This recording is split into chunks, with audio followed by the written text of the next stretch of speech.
बिस्मिल्लाहिर्रहमानिर्रहीम। आयात और रिवायात की रोशनी में इंसान के आमाल का नतीजा न सिर्फ आखिरत में इंसान को मिलता है, बल्कि बहुत सारे ऐसे आमाल हैं जिनके नताइज और आसार दुनिया और आखिरत दोनों में नुमायां होंगे। गुनाह के मुख्तलिफ आसार और नताइज में से एक असर और नतीजा उम्र और जिंदगी का कम होना है। इमाम सादिक अलैहिस्सलाम फरमाते हैं, उन लोगों की तादाद जो गुनाहों की वजह से मरते हैं उन लोगों से कहीं ज्यादा है जो तबीई मौत मरते हैं। अलबत्ता इसका हरगिज ये मतलब नहीं जो कम उम्र में इस दुनिया से चला जाए वो गुनाह की वजह से इस दुनिया से गया है, बल्कि उसके मुख्तलिफ अवामिल और असबाब हो सकते हैं। बाज गुनाह जिनकी वजह से इंसान की उम्र और जिंदगी में कमी आती है ये है। नंबर 1, क़त्ए रहीम।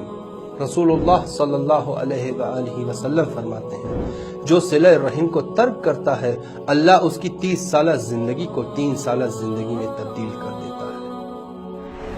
नंबर 2, गैर अखलाकी आमाल। इमाम बाक़िर अलैहिस्सलाम फरमाते हैं, ज़िना इंसान को मौत से करीब कर देती है।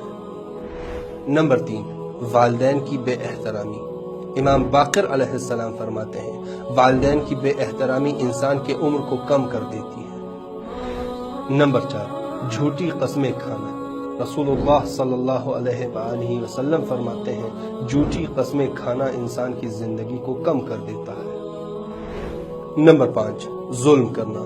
इमाम अली अलैहिस्सलाम फरमाते हैं, जो जुल्म करे उसकी जिंदगी कम हो जाती है।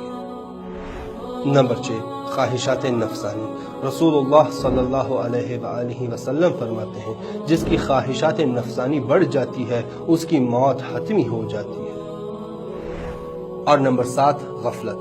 इमाम अली अलैहिस्सलाम फरमाते हैं, गाफिल शख्स किस कदर नुकसान उठाने वाला है जिसकी जिंदगी और अज्र दोनों कम है। इसीलिए इमाम मासूम फरमाते हैं कि अगर इंसान को सिर्फ बेहतरीन जिंदगी भी चाहिए तो उस पर लाजिम है कि दीन पर अमल करे। वल्हम्दुलिल्लाहि रब्बिल आलमीन।